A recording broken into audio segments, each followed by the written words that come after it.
പറയാതെ പോയ പ്രണയം. രചന ഹരിത രാജീവ്. അവതരണം സെൽസാമുസ്തു.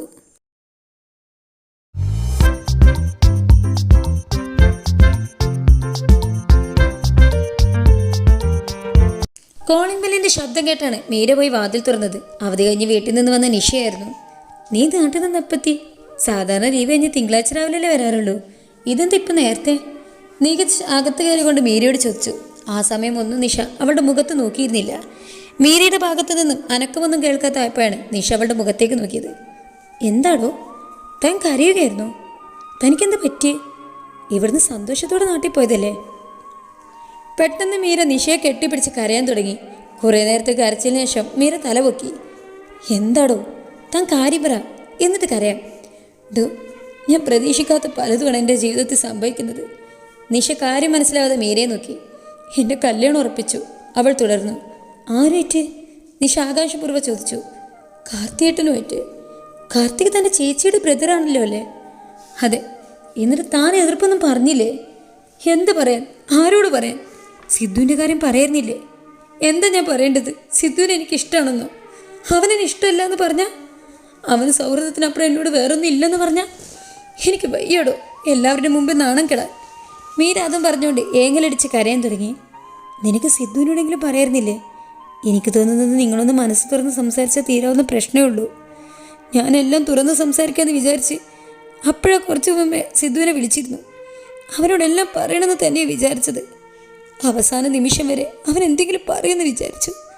പക്ഷെ എൻ്റെ പ്രതീക്ഷകളെ തെറ്റിച്ചുകൊണ്ട് അവൻ എനിക്കൊരു ഹാപ്പി മാരീഡ് ലൈഫ് പറഞ്ഞു. അങ്ങനെ പറഞ്ഞ ആളോട് ഞാൻ പിന്നെ എന്ത് പറയാനാ? അവളുടെ ഏങ്ങലടികൾ തുടർന്നുകൊണ്ടേയിരുന്നു. സാരില്ല, പോട്ടെ. നമ്മളെ മനസ്സിലാക്കാത്തവരെ നമുക്കും വേണ്ട, അത്രയേ ഉള്ളൂ. എന്നാലും നിഷ, ആ സ്ഥാനത്ത് കാർത്തിയേട്ടൻ, എനിക്കത് ആലോചിക്കാൻ കൂടെ വയ്യ.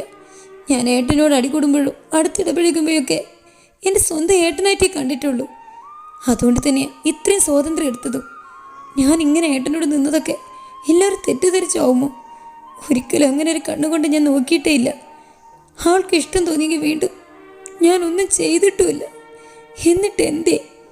നീ കാർത്തികിനോട് സംസാരിച്ചോ? ഇല്ല, എന്നെക്കൊണ്ട് കഴിയില്ല. ഒരു പുതിയ ജീവിതം സ്വപ്നം കണ്ടുകൊണ്ടിരിക്കുന്ന ആളോട് ഞാൻ എന്താ പറയണ്ടേ? എനിക്ക് നിങ്ങളെ ഇഷ്ടമല്ലെന്നോ? നിങ്ങളോട് ആത്മാർത്ഥ കൂട്ടുകാരനെയാണ് ഇഷ്ടമെന്നോ? എനിക്ക് കഴിയില്ല. മീര, നീ എന്തെങ്ങനെ? എന്നും മറ്റുള്ളവരുടെ സന്തോഷം മാത്രം ആഗ്രഹിക്കുന്ന നിനക്ക് എങ്ങനെ കഴിയുന്നു? സ്വന്തം സന്തോഷങ്ങൾ എന്തേ നീ മറക്കുന്നു? ഞാൻ ഇങ്ങനെയാണ്. എനിക്ക് ഓർമ്മ വെച്ചപ്പോൾ മുതലേ ഈ കാലം വരെ ഒന്നിനും വേണ്ടിയൊന്നും വാശി പിടിച്ചിട്ടില്ല. അമ്മ പറയാറുണ്ട്, ഞാൻ കുഞ്ഞിലെ ഒരു മിഠായി പോലും വാശി പിടിച്ച് കരഞ്ഞിട്ടില്ലെന്ന്.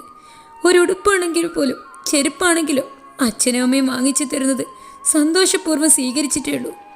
എനിക്കൊരു പാവ വേണമെന്ന് തോന്നിയാലും ഒരു വട്ടമേ അച്ഛനോട് പറയുള്ളായിരുന്നു. അച്ഛനത് വേണ്ടെന്ന് പറഞ്ഞാൽ പിന്നീട് ഒരിക്കൽ പോലും അതിനെക്കുറിച്ച് ചോദിക്കാറില്ലെന്ന്. ഇങ്ങനെ എന്നെക്കുറിച്ച് പറഞ്ഞുകൊണ്ടിരിക്കുന്ന എൻ്റെ വീട്ടുകാരുടെ മുന്നിൽ ഞാൻ പോയി വാശി പിടിച്ച് കരയണോ? അതും ഒരു ചെറുക്കിന് വേണ്ടി? ഇല്ലടാ, കഴിയില്ല. അച്ഛനെയും അമ്മയും വേദനിപ്പിക്കാൻ കഴിയില്ല. എനിക്ക് വേണ്ടി അവർ കണ്ണീരൊഴുക്കുന്നത് കാണാനും കഴിയില്ല. ഇത്രയും പറഞ്ഞ് അവൾ വീണ്ടും നിഷയെ കെട്ടിപ്പിടിച്ച് കരയാൻ തുടങ്ങി.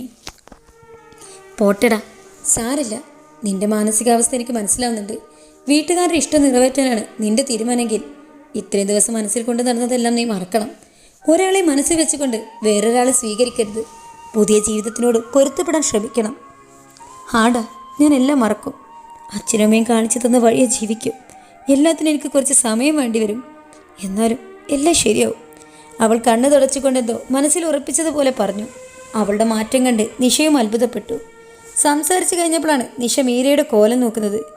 എന്ത് കോലാണ് പെണ്ണെ, നിനക്ക് കുളിയും നനയൊന്നും ഉണ്ടായിരുന്നില്ല ഇത്രയും ദിവസം? അപ്പോഴാണ് മീര തൻ്റെ ദേഹത്തേക്ക് നോക്കുന്നത്. അലങ്കോലമായി കിടക്കുന്ന വസ്ത്രങ്ങളും അലസമായി പാറിപ്പറന്ന് നടക്കുന്ന മുഴികളും എല്ലാം അവളുടെ ഉള്ളിൽ തിങ്ങി നിൽക്കുന്ന വേദനയെ എടുത്തു കാണിക്കുന്നതായിരുന്നു. നീ എപ്പോഴാണ് നാട്ടിൽ നിന്ന് വന്നത്? വ്യാഴാഴ്ച രാവിലെ. എന്താ ഇത്ര നേരത്തെ? അവിടെ നിൽക്കാൻ കഴിഞ്ഞില്ല. നിന്നാൽ ചിലപ്പോൾ എൻ്റെ വിഷമങ്ങളൊക്കെ പുറത്തു വരുമോ എന്നൊരു പേടി. നന്നായി. എന്തു പറഞ്ഞ് ചാടി? കോളേജിൽ ട്രെയിനിങ്. നല്ലതാടോവേ. വീട്ടുകാരെ പറ്റിക്കാൻ പാവം കോളേജിൻ്റെ പേരെടുത്തിരുന്നത്. അപ്പോൾ എനിക്ക് അങ്ങനെ തോന്നി അവിടുന്ന് രക്ഷപ്പെടാം. വേറെ വഴിയൊന്നും കണ്ടില്ല. 3 ദിവസം അവിടെ വല്ല വെപ്പും കൂടി ഉണ്ടായിരുന്നോ? കഞ്ഞി വെച്ച് കുടിച്ചു. ഭാഗ്യം. ഇല്ലെങ്കിൽ ഞാൻ വന്നത് നിന്നെയും കൊണ്ട് ഹോസ്പിറ്റലിൽ പോകേണ്ടി വന്നേ തന്നെ. അവളൊന്ന് ചിരിക്കാൻ ശ്രമിച്ചു. പോയെന്ന് അടിച്ചു നനച്ച് കുളിക്കടി. അവൾ മാനസമേന പാടിക്കൊണ്ടിരിക്കുന്നു. നിഷ മേരിയെ കുളിക്കാൻ ഒടിച്ചു വിട്ടു. പിറ്റേന്ന് മുതൽ ക്ലാസ് തുടങ്ങി. അവൾ എന്നും ക്ലാസ്സിൽ പോയി തുടങ്ങിയിരുന്നു. എന്നാൽ പണ്ടുണ്ടായിരുന്ന ആവേശം അവളിലില്ലായിരുന്നു. എല്ലാത്തിനോടും ഒരുതരം മടുപ്പായിരുന്നു. അങ്ങനെ ദിവസങ്ങൾ കടന്നുപോയി. ആ ബുധനാഴ്ച ദിവസം വൈകിട്ട് നോട്ട്സ് എഴുതിക്കൊണ്ടിരിക്കുന്ന മീരയുടെ ശ്രദ്ധ തിരിച്ചത് ഒരു ഫോൺ കോളായിരുന്നു. മാലിനിയായിരുന്നു മറുതലക്കൽ. ഹലോ മോളെ. ആ ചേച്ചി, അടുത്ത ആഴ്ച നിൻ്റെ എൻഗേജ്മെൻ്റ് ആണെന്ന് നിനക്ക് അറിയാലോ അല്ലേ? നിനക്ക് ഡ്രസ്സും നിർക്കണ്ടേ? ചേച്ചി എന്നെ എടുത്താൽ മതി. അത് കൊള്ളാം. എൻ്റെ എൻഗേജ്മെൻറ്റിന് കല്യാണത്തിന് കോടി നടന്ന് ഡ്രസ്സ് എടുത്തതും ബാക്കി കാര്യങ്ങൾ നോക്കി നിർത്തിയതും നീയാണ്. എന്നിട്ട് സ്വന്തം കാര്യം വന്നപ്പോൾ അവൾക്ക് വയ്യാന്ന്. എനിക്ക് ലീവില്ലാത്തതുകൊണ്ടോ ചേച്ചി? നീ ലീവ് എടുക്കണ്ട. വെള്ളിയാഴ്ച രാത്രി ട്രെയിനിങ്ങിന് ഇങ്ങോട്ട് വന്നാൽ മതി. ഞായറാഴ്ച തിരിച്ചു പോയാൽ മതി. ശനിയാഴ്ച നമുക്ക് പോയി ഡ്രസ്സ് എടുക്കാം. അടുത്ത ആഴ്ച ഫംഗ്ഷൻ ആകുമ്പോഴേക്കും പൈപ്പിച്ചിട്ടു. വെള്ളിയാഴ്ച വരാൻ പറ്റില്ല, സെയിം മീറ്റിംഗ് ആണ്. അതുകൊണ്ട് ശനിയാഴ്ച സ്പെഷ്യൽ ക്ലാസ് വെച്ചിട്ടുണ്ട്. ഓ, നിനക്കിപ്പോൾ വലിയ തിരക്കാണല്ലോ. ഞാനൊന്നും പറയണില്ല.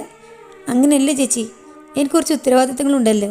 ചേച്ചിയുടെ ടീച്ചറല്ലേ, പോഷൻസ് തീരത്തപ്പോൾ അനുഭവിക്കുന്ന ടെൻഷൻ അറിയാവുന്നതല്ലേ. എന്നിട്ട് നീ തന്നെ ഇങ്ങനെ പറഞ്ഞാലോ? നിൻ്റെ ടെൻഷനൊക്കെ ഞാൻ അറിയുന്നുണ്ട്. അപ്പം നിനക്ക് ഡ്രസ്സൊന്നും എടുക്കണ്ടേ? നിങ്ങൾ എടുത്താൽ മതി. ഇവിടെ ഉള്ളവർക്ക് ഡ്രസ്സ് എടുക്കാൻ എന്തായാലും സൺഡേ പോകുന്നുണ്ട്. അപ്പം നിനക്കും കൂടെ എടുക്കാം. രണ്ടുപേർക്കും മാച്ച് ആയിട്ട് തന്നെ എടുക്കാമല്ലേ? നിങ്ങളുടെയൊക്കെ ഇഷ്ടം പോലെ.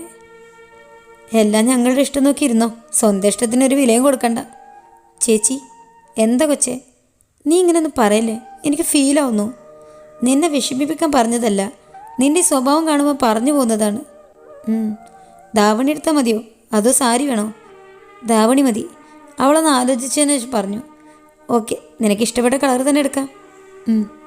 നീ വല്ലതും കഴിച്ചോ? ഇല്ല, പോകുന്നു ചേച്ചി. ഞാൻ കഴിക്കാൻ പോകുന്നതേ ഉള്ളൂ. അപ്പം ശരി, വെക്കുക. ശരി, നീ അടുത്ത ആഴ്ചയിൽ നേരത്തെ വരണം. ആഴ്ച ക്ലാസ് എന്നൊക്കെ പറഞ്ഞ് ഫംഗ്ഷൻ ദിവസം രാവിലെ വരാൻ നിന്നാലുണ്ടല്ലോ, വെറുതെ നമ്മുടെ നല്ല സ്വഭാവം പുറത്ത് ഉറപ്പിക്കണ്ട. ഇല്ല ചേച്ചി, ഞാൻ ഫ്രൈഡേ രാത്രി ഇവിടുന്ന് വരും. വന്നാൽ നിനക്ക് കൊള്ളാം. ശരി, ഗുഡ് നൈറ്റ്. അവൾ ഫോൺ വെച്ചു. മീരയുടെ ഭാഗത്തു നിന്ന് ഈ പ്രതികരണം പ്രതീക്ഷിച്ചത് തന്നെയാണ്. മാലിനി ഫോൺ വിളിച്ചത് അതുകൊണ്ട് തന്നെയാണ്. അവൾ വരില്ലെന്ന് കേട്ടപ്പോൾ വലിയ അതിശയമൊന്നും തോന്നിയില്ല. ഓരോ ദിവസങ്ങൾ അടുക്കും തോറും അവളുടെ ഉള്ളിൽ പേടി കൂടി വന്നു. എല്ലാത്തിനോടും പൊരുത്തപ്പെടാൻ ശ്രമിക്കുന്നുണ്ടെങ്കിലും അവളുടെ ഉള്ളിൽ ആളിക്കുത്തുന്ന തീ അണക്കാൻ അവൾക്ക് കഴിഞ്ഞില്ല. ഇനി വരാൻ പോകുന്ന സംഭവബഹുലമായ നിമിഷങ്ങൾക്ക് വേണ്ടി കാത്തിരിക്കാം. അതുവരെ നിങ്ങളും കാത്തിരിക്കും. തുടരും. കാണാം. ബൈ.